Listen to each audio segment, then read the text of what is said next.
I was 13 when my family decided I was guilty without asking a single question. I didn't steal my dad's credit card. I didn't even touch it. But by sunset that day, my name had already been dragged through the house like a verdict that couldn't be appealed. My sister stood in the kitchen and said it calmly. Grace did it. No shouting, no hesitation, just one sentence, delivered with the certainty of someone who knew she would be believed. My parents didn't look at me. They didn't ask where I was. They didn't ask why. They took my phone, grounded me for the entire summer, told me I had disappointed them. And I remember standing there, 13 years old, realizing something far worse than punishment had just happened. In my family, the truth didn't matter. 3 days later, my aunt asked one question no one else did, and everything began to fall apart. Emily had always been the kind of daughter parents liked to show off. At school events, teachers shook my parents' hands and told them how lucky they were. Neighbors smiled at her like she was already someone important. Even strangers seemed to assume good things about her before she said a single word. At home, it was the same. If Emily spoke, people listened. If Emily made a mistake, it was understandable. If Emily wanted something, there was always a reason she deserved it. I wasn't treated badly. That's what made it harder to explain. I wasn't yelled at. I wasn't ignored outright. I was just managed, corrected, quietly reshaped into something easier to overlook. I learned early how to take up less space. While Emily practiced debate speeches in the living room, projecting her voice like she already owned the future, I stayed in my bedroom with a sketchbook on my knees. Drawing felt safer than talking. Paper never interrupted me. It never sighed when I took too long to explain myself. At dinner, my parents asked Emily about school first. How was debate practice? Did your teacher mention the competition? Have you thought more about colleges? Then their eyes drifted toward me, almost as an afterthought. And you, Brace? My mom would ask, already reaching for the salt. I'm fine, I'd say. That answer made things easier for everyone else. Emily noticed all of this long before I did. She noticed how my parents' faces softened when she spoke, how their shoulders relaxed, like the world made more sense when her voice filled the room. She noticed how my words were weighed differently, how I had to prove things she was simply assumed. She learned the rules of our family quickly. Rule 1, Emily was reliable. Rule 2, I was questionable. Rule 3, when something went wrong, start with me. It wasn't written anywhere, it didn't need to be. The week before everything happened, I remember sitting at the kitchen table while Emily scrolled on her phone. Dad was searching the drawer for his credit card, muttering under his breath. "Did you move it, Mom?" he asked. She shook her head. Emily wouldn't touch it. No one looked at me, but I felt the thought pass through the room anyway. Emily glanced up just for a second. Our eyes met. She smiled. Not a cruel smile, not even a smug one. It was calm, confident. That was when I should have known something was coming. Looking back now, the accusation didn't feel sudden. It felt prepared, like a door Emily already knew how to open. Because when the receipt appeared a few days later, and my parents stood there holding proof they didn't understand, Emily didn't hesitate. She didn't ask questions. She didn't look surprised. She simply filled the silence. "I think Grace did it," she said. Not maybe, not I'm not sure. Think, that word did all the work for her. It sounded reasonable, thoughtful, concerned. And just like that, the story had a direction. I remember opening my mouth, ready to explain, ready to say anything that would slow things down, but the room had already moved on. My parents weren't angry yet. That came later. Right then, they were disappointed, and somehow that felt worse. Emily leaned back against the counter, arms folded loosely, like the matter had already been settled. She didn't look at me again. She didn't have to. She already knew what I was about to learn the hard way. In our family, being believed mattered more than being right. The receipt appeared on a Tuesday morning. I remember that clearly because Tuesdays were usually quiet. No rushing, no surprises, just routines stacked on top of each other like they always were. That morning, my mom called my name from the kitchen. "Grace, come here." Her voice wasn't sharp. That scared me more. I walked in and saw my parents standing side by side near the counter. My dad was holding a piece of paper, his brow furrowed like he was trying to solve a puzzle that offended him. My mom's arms were crossed.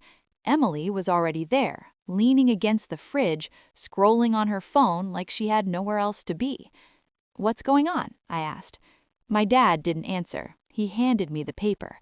It was a receipt, an electronics store I'd passed 100 times but never gone into. A date, a total, 18642. "Do you want to explain this?" my mom asked. I stared at the paper, confused. "Explain what?" My dad exhaled slowly. "This was charged to my card." "I didn't buy anything," I said. The words came out fast, automatic, like my body was trying to protect me before my brain caught up. Emily looked up. "Then I saw her looking at headphones online," she said casually. "Yesterday." I turned toward her. "I was just browsing. I didn't—" My mom cut me off. "Grace, this isn't the time to argue." "I'm not arguing. I'm telling you I didn't do it." Dad rubbed his temples. "The card was in the kitchen drawer. Now it's not." I felt my stomach drop. "So you think I took it?" I asked. No one answered. That silence told me everything. Emily slipped her phone into her pocket and tilted her head slightly, like she was trying to help. "You've been wanting new headphones for weeks," she said. "It makes sense." That word again, sense. I looked at my parents, waiting for one of them to ask the obvious question. When did this happen? Where were you? Why would you risk this? Instead, my mom said, "We're very disappointed in you." "I didn't steal anything," I said, my voice shaking now. "Please just ask me where I was." Dad straightened. "Why would your sister lie?" I didn't have an answer to that, not one that mattered. Emily shrugged lightly. I didn't want to say anything, but I couldn't just ignore it. That was when I realized she wasn't accusing me, she was positioning herself. The responsible one, the honest one, the daughter who did the right thing.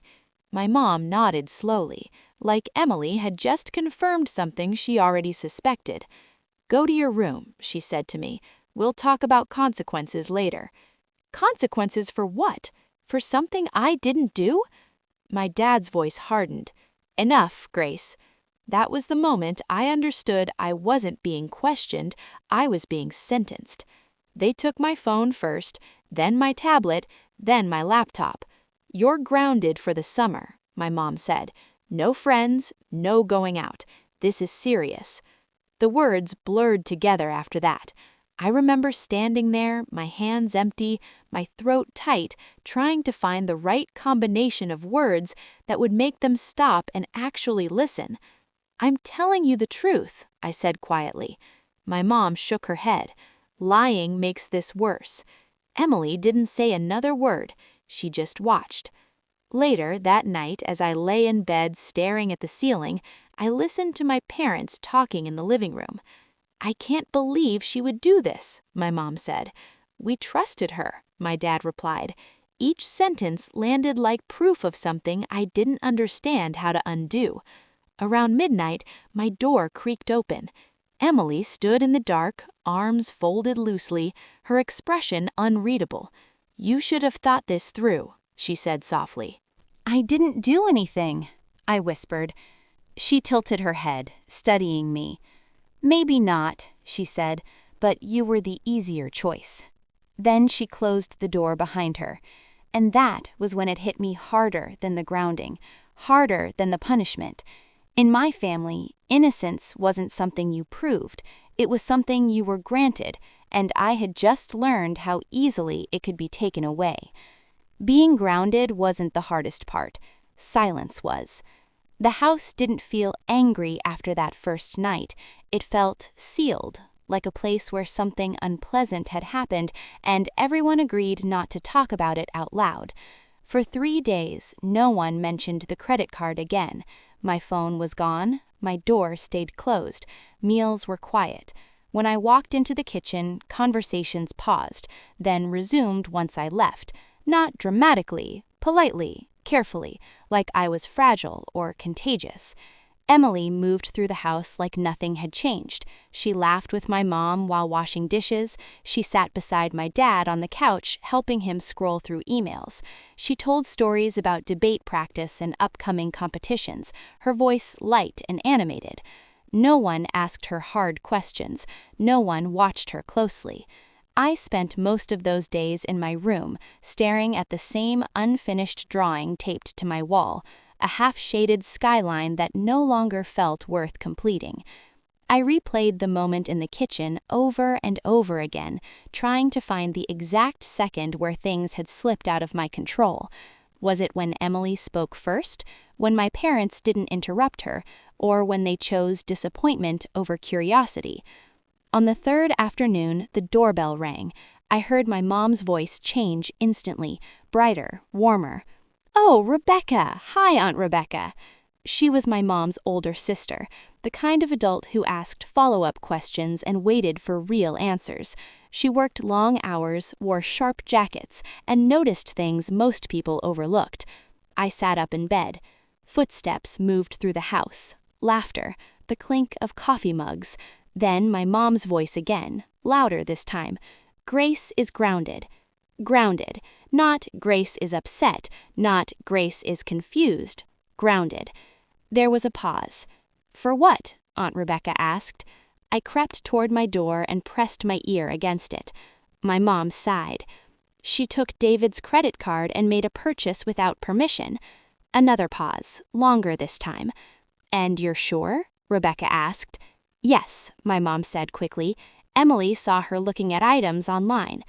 "Did you ask Grace what happened?" The room went quiet. I held my breath. "We didn't need to," my dad said. "The evidence is pretty clear." Rebecca didn't respond right away.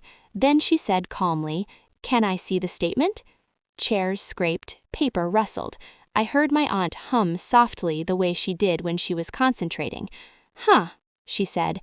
That one sound sent a strange ripple through my chest. "Huh." My mom repeated it. "Huh." Rebecca didn't answer her. "What time was the charge made?" "Why does that matter?" my dad asked. "Because time always matters," Rebecca replied. I cracked my door open just enough to see into the hallway. Rebecca stood at the counter with her laptop open, the bank statement pulled up on the screen. Her finger tapped against the trackpad slowly, thoughtfully. "This charge was made at 3:41 p.m. on Monday." My mom nodded. "Yes." Rebecca looked up. "Grace, where were you at 3:41 on Monday?" Every head turned toward the hallway, toward me. I froze. My mom frowned. "Rebecca, she's grounded. This isn't—" "Grace," Rebecca said gently but firmly. My heart pounded as I stepped forward. "I was in the school library. I had detention. Miss Carter kept attendance." Rebecca nodded like she expected that answer. Then she turned to Emily. "Didn't you leave school early that day for debate prep?" Emily's smile faltered for just a second. "Yeah," she said, but Rebecca held up a hand. "One moment." She typed something into her laptop, eyes scanning the screen. "The electronics store is across town, about a 20-minute drive from your school. That would put someone leaving campus early right in the window."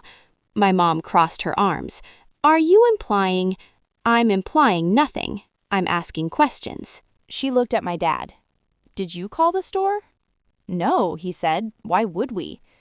Rebecca closed her laptop slowly. "Because stores have cameras," she said, "and credit cards log more than just amounts." The air in the kitchen felt heavier now. Emily shifted her weight, suddenly very interested in the floor. Rebecca turned toward me again, her expression softening. "Grace," she said, "did anyone ask you for your side before you were punished?" I shook my head. Something hardened in her eyes. Not anger, but resolve. "I'd like to make a phone call," she said. My mom opened her mouth to protest. Rebecca was already dialing. For the first time since the accusation, I felt something unfamiliar rise up inside me. Not relief, not hope, just the quiet realization that someone finally was looking at the truth instead of stepping around it. And whatever Rebecca was about to uncover, I could feel it in my bones. The silence in our house wasn't going to survive it. Aunt Rebecca didn't leave after that phone call. That alone told me this wasn't going to be brushed aside. She paced slowly near the kitchen counter, phone pressed to her ear, her voice low and professional. She asked precise questions: store location, transaction time, whether the cardholder's ID had been checked. I didn't hear the answers, but I saw the way her jaw tightened as she listened. My mom stood frozen by the sink, arms crossed so tightly her knuckles turned pale. Dad leaned back against the wall, rubbing his forehead like this had suddenly become a headache he didn't have time for. Emily stayed quiet. That was new. Rebecca ended the call and set her phone down carefully, like it was something fragile. "They're pulling the footage," she said. "It won't take long." My mom exhaled sharply. "Rebecca, this is unnecessary. We already handled it." Rebecca looked at her. "You punished a child without asking her a single question. That's not fair," my mom snapped. "We trusted Emily." "And you didn't trust Grace," replied evenly. The words landed heavier than shouting ever could. Dad straightened.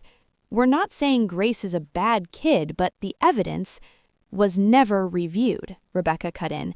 "You saw a receipt and filled in the rest." She turned to me. "Grace, go sit down." I did, not because I was told to, but because my legs suddenly felt weak. Minutes passed in thick silence. No one spoke. The clock above the stove ticked loudly, marking every second, like it was counting down to something none of us wanted to face. Emily shifted in her seat. "Can we just drop this?" she said finally. "It's not that big of a deal." Rebecca looked at her for the first time since the call. "Why would you say that?" she asked. I shrugged. Dad's card got paid off. No one was hurt. I felt something twist in my chest. "No one?" I asked quietly. Emily didn't look at me. "I didn't mean—" Rebecca held her hand again. "Stop." Her voice wasn't raised. It didn't need to be. "This is exactly how harm gets minimized, by pretending inconvenience is the worst outcome." My mom scoffed. "So what are you suggesting? That Emily stole from us?" Rebecca met her gaze. "I'm suggesting we wait for facts." The doorbell rang. Every head snapped toward the front door. Dad moved first, his steps hesitant. When he opened it, a uniformed manager stood on the porch, holding a tablet. "Mr. Miller?" he asked. "You requested footage related to a disputed transaction?" Rebecca stepped forward. "That was me." They gathered around the tablet in the living room. I stood slightly behind everyone, my heart pounding so hard I thought I might be sick. The video loaded. At first, it was just a wide shot of the store entrance, customers walking in and out, shelves lined with electronics. Then the timestamp appeared in the corner, 3:45 p.m. The camera shifted, and there she was. Emily, wearing her debate team jacket, holding Dad's credit card in her hand. I heard my mom gasp. Emily froze. The footage showed her at the counter, chatting with the cashier, completely relaxed. She glanced at her phone, smiled, and slid the card across the counter like she'd done it 100 times before. The transaction completed, the video ended. No one spoke. The silence this time wasn't polite or careful. It was stunned. Dad looked at Emily, slowly, like he was seeing her for the first time. "You let your sister take the blame," he said. Emily crossed her arms defensively. "You always believe me." That sentence broke something. My mom's voice cracked. "Emily, why?" Emily's eyes flashed with irritation. "Because it was easier. You guys were already suspicious of her." I felt the words hit me like a quiet confirmation of every fear I'd had. Rebecca stepped forward. "Do you understand what you did?" she asked Emily. "False accusations can have serious consequences." Emily rolled her eyes. "She's 13. Nothing would have happened." "Something did happen," Rebecca said. "She lost her voice in her own family." My mom covered her mouth. Dad sank onto the couch, staring at the carpet. I trusted you, he said softly. Emily's posture stiffened. You trusted me because I've never given you a reason not to. Rebecca nodded. And now you have. My mom turned toward me. For the first time since this started, she really looked at me. I'm sorry, she whispered. We should have listened. The words felt heavy, late but real. Emily stood abruptly. So what, now I'm the villain? No, Rebecca said. You're responsible. For one mistake? For understanding the system well enough to abuse it, Rebecca replied calmly. Emily opened her mouth to argue. Rebecca didn't let her. This stops now. And it doesn't end with an apology. There needs to be accountability. The room felt smaller, tighter. I sat there silent, realizing something important. This wasn't just about the credit card anymore. It was about who my family protected. And for the first time, that protection wasn't automatically aimed at Emily. The truth had stepped into the room, and it wasn't leaving quietly. The store manager left quietly, like he didn't want to be part of what came next. The door closed behind him, and the house fell into a different kind of silence, one that felt exposed, like all the walls had been peeled back at once. My mom sat down at the dining table, hands trembling. She kept opening her mouth like she wanted to say something, then closing it again. Dad stayed on the couch, elbows on his knees, staring at the carpet. Emily stood near the window, arms crossed so tightly it looked like she was holding herself together. Aunt Rebecca was the only one who didn't seem unsure of where to stand. This isn't over, she said calmly. Not if you want this to end the right way. My mom looked up. What does that mean? It means you don't pretend this didn't happen, and you don't rush past it just because it's uncomfortable. Emily let out a sharp laugh. So what, now I'm grounded for life? Rebecca turned to her. This isn't about punishment, it's about responsibility. Emily scoffed. I already said I needed the money. That's not an explanation, that's an excuse. I watched my sister's confidence crack. Not completely, but enough to notice. She had always known how to speak in ways that softened things, twisted them just enough to land safely. This time, no one rushed to catch her. My dad finally spoke. His voice sounded older than I remembered. Emily, he said, you watched us punish your sister for something you did. Emily shrugged. You didn't ask questions. That hurt more than if she'd shouted. Rebecca stepped in before my parents could respond. This is where I need to be very clear. What happened here could have gone much further. False accusations, especially involving financial misconduct, can follow a child. School records, store reports, even legal issues if things escalate. My mom's face drained of color. Grace is 13, Rebecca continued. She didn't have an advocate in this house until today. I felt something tighten in my chest. Not pain, not anger. Recognition. My mom turned toward me, eyes glossy. I didn't realize. That's the problem, Rebecca said gently. You didn't realize because you didn't ask. My dad nodded slowly. What should we do? Rebecca took a breath. First, you document what happened. Not to punish Emily, but to protect Grace. If this ever comes up again, there needs to be a clear record of the truth. Emily's head snapped up. You're writing this down? Yes, Rebecca said. Accountability leaves a paper trail. Emily opened her mouth, then closed it. For the first time, words failed her. My mom stood and walked over to me. She hesitated, then sat beside me on the couch. I'm sorry, she said quietly. Not just for today, for not listening. I didn't know what to say. I nodded. It wasn't forgiveness, it was acknowledgement. My dad joined us, his voice steady but heavy. We failed you, Grace. We trusted the wrong process. I swallowed hard. I just wanted you to ask me. The simplicity of that sentence seemed to break something in him. I know, he said. Emily shifted her weight again. So what happens now? Rebecca answered before anyone else could. Now you lose the benefit of being assumed right. Emily frowned. That's not fair. Rebecca met her gaze. Neither was what happened to your sister. My mom took a deep breath. Emily, your privileges are suspended. Debate, social events, and you'll be writing an apology, not just to us, but to Grace. Emily's eyes widened. An apology letter? Yes, my dad said firmly. In your own words, no excuses. Emily looked at me, then really looked at me.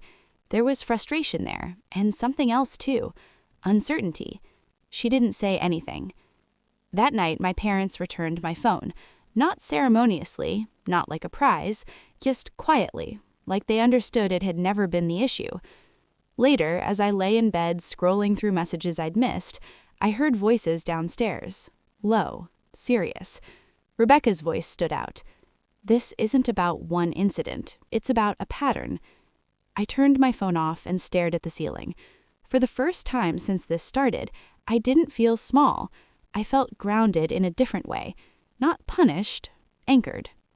I knew things wouldn't magically be fixed. Emily was still Emily. My parents were still learning how to listen, but something had shifted. The system that always worked in my sister's favor had finally been questioned, and once a system is questioned, it never fully resets. I closed my eyes, knowing the hardest part wasn't over yet, because accountability doesn't end with the truth being revealed. It begins there. The apology didn't come right away. Emily avoided me for 2 days. She stayed in her room with the door shut, music playing just loud enough to be heard, but not loud enough for my parents to comment on it. At dinner, her chair was empty. When she did appear, she spoke only when spoken to, and even then, carefully. The house felt divided, not loudly, not obviously, but in the way people choose where to sit, in who makes eye contact, in who speaks first. My parents hovered around me more than usual, asking if I needed anything, asking how I was feeling, asking questions they'd never asked before. How was your day, Grace? Did you want help with your homework? Are you okay? Each question landed with mixed weight. Part of me wanted to lean into it, to finally take up the space I'd been shrinking myself out of for years. Another part of me felt like I was standing in the aftermath of an earthquake, waiting to see what else would collapse. The third evening, my dad called everyone into the living room. Emily came last. She stood near the doorway, arms crossed, chin lifted like she was bracing herself. "We need to talk," my dad said. Emily sighed. "About what?" "About accountability," my mom replied. Emily's mouth tightened. I already lost everything. Debate, my phone, my weekend plans. "This isn't about losing privileges," my dad said firmly. "It's about trust." Emily laughed, sharp and bitter. "You're acting like I committed a crime." Aunt Rebecca, who had stayed longer than planned, spoke up from her chair. "You committed a serious ethical violation, and you let your sister suffer for it." Emily turned on her. "You don't live here." "No," Rebecca agreed. "That's why I can see this clearly." The room went still. Emily looked at my parents. "So you're just taking her side now?" My mom's voice wavered. "There aren't sides, Emily." "There are always sides," Emily shot back. "You just switched." That hurt more than I expected, because for her, fairness felt like loss. My dad stood up. "We didn't switch sides. We corrected a mistake." Emily's eyes flashed. "You humiliated me." Rebecca leaned forward slightly. "No, the truth did." Emily turned toward me then. "You happy now?" she asked. The room held its breath. I felt every old instinct rise up inside me, the urge to shrink, to stay quiet, to let the moment pass without making waves. But something in me had changed. I stood. "I'm not happy," I said. My voice shook, but I didn't stop. I was grounded for an entire summer without being asked a single question. I was called a liar in my own house, and you watched it happen. Emily scoffed. "You'll get over it." I shook my head. "You don't get to decide that." The words surprised even me. My parents stared. Emily looked unsettled. You knew they'd believe you. You knew I wouldn't be heard. That's why you did it. Emily opened her mouth, then closed it. For the first time, she didn't have a response ready. That's not fair, she said finally. I laughed softly, a sound that came from somewhere deep and tired. Neither was what you did. My dad exhaled slowly. Emily, you're going to apologize, not because we're forcing you, but because it's necessary. Emily's jaw tightened. And if I don't, Rebecca answered before anyone else could. Then this becomes a larger issue, she said, because refusing accountability tells us more than the mistake itself. Emily looked around the room, searching for support.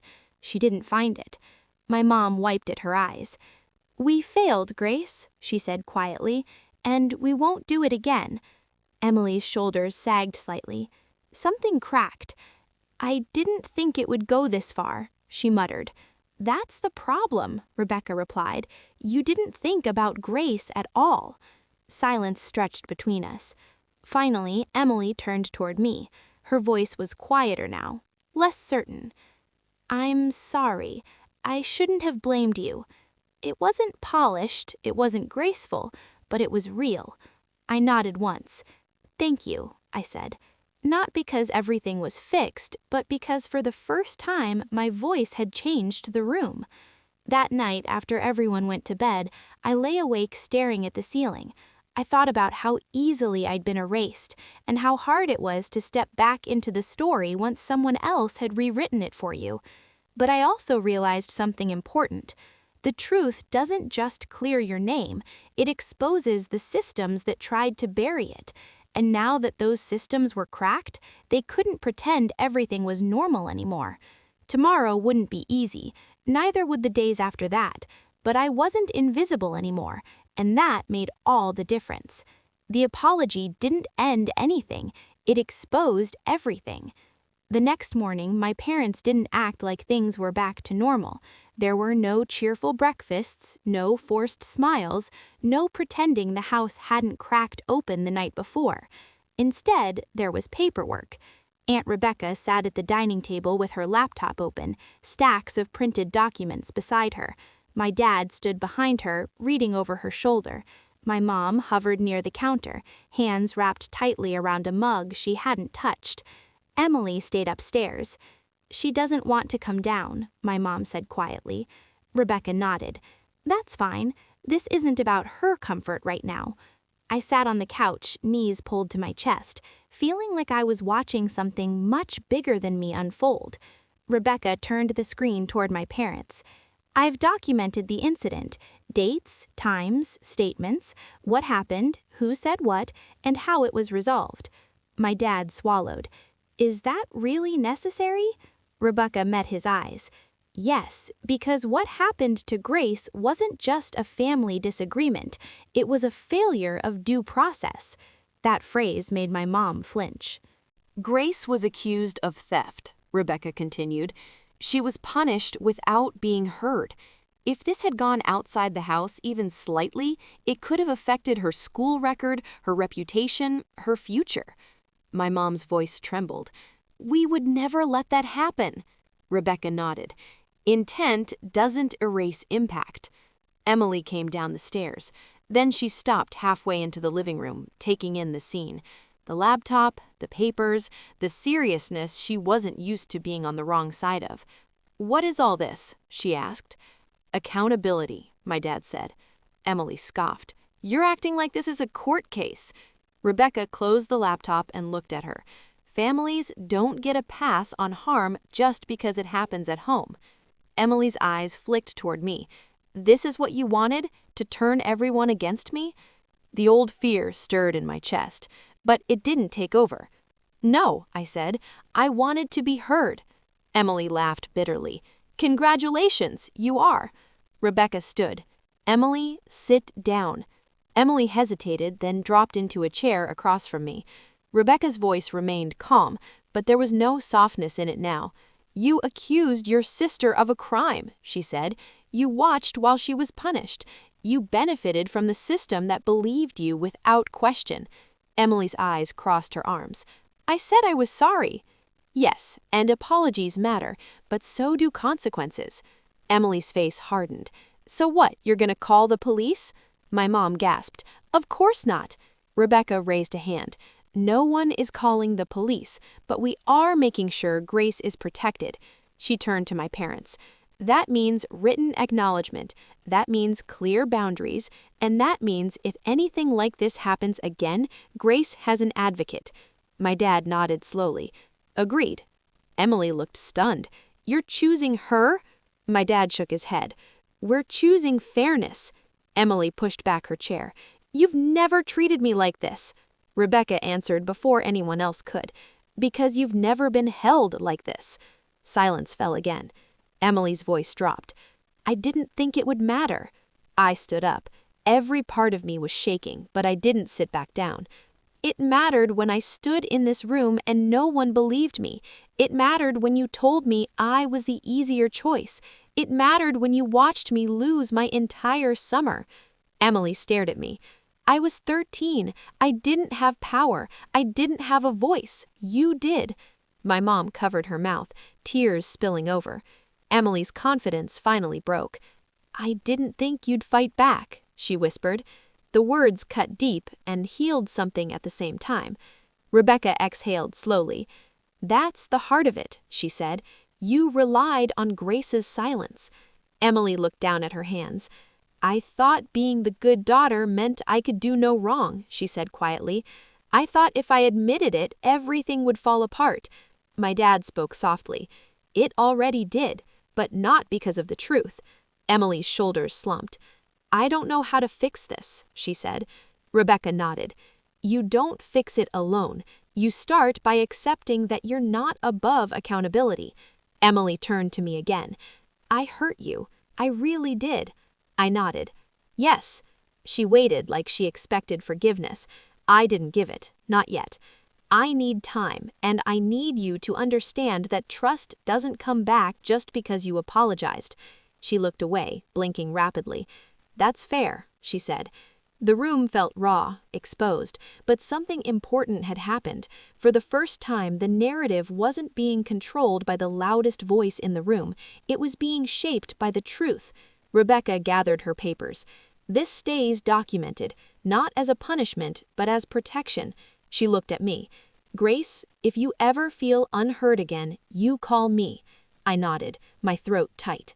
That afternoon, my parents sat with me, just me, and asked questions they should have asked from the beginning. Where I'd been, how I'd felt, what I needed now. I answered honestly, not carefully, not quietly, honestly. And in that moment, something shifted permanently. I wasn't just believed, I was defended. And once that line is crossed, there's no going back to silence.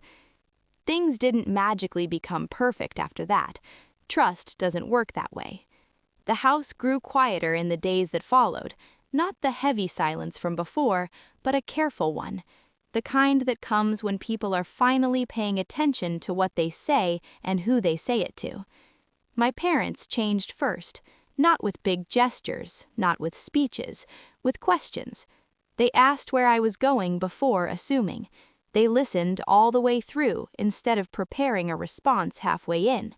They stopped correcting my feelings and started acknowledging them. It felt strange at first, almost uncomfortable to be noticed like that. Emily kept her distance. She didn't slam doors or lash out. She just hovered on the edges of the room, unsure of where she fit now that the rules she'd relied on no longer protected her automatically.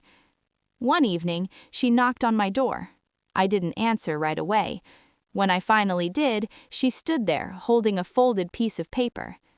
It's the apology, she said quietly. The real one. She didn't ask me to read it in front of her. She didn't explain herself. She just nodded and walked away. That mattered more than I expected. Aunt Rebecca left a few days later, but not before sitting down with me at the kitchen table. What happened to you shouldn't happen to any kid, she said. Being quiet doesn't mean being wrong. She helped my parents set boundaries, clear ones. She made sure there was documentation, not to punish, but to protect. Before she left, she hugged me tightly.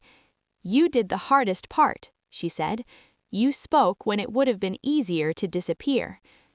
School started again in the fall. No one there knew what had happened, and for once, that felt okay. I wasn't carrying the weight of a lie anymore. Emily and I weren't close after that. Maybe we never would be, but we learned how to exist in the same space without pretending everything was fine. And my parents slowly, imperfectly, learned how to listen. Sometimes I think back to that day in the kitchen, to the receipt, to the way my voice had disappeared the moment someone else spoke louder. I used to think justice meant punishment. Now I know better. Justice meant being asked. It meant being heard. It meant having someone say, "Wait, let's make sure we're right." I was 13 when I learned how easily the truth can be buried. But I was also 13 when I learned something just as important. Silence isn't proof of guilt, and being believed can change the shape of your entire life. I wasn't the perfect child. I didn't need to be. I just needed someone to listen. And this time, they finally did.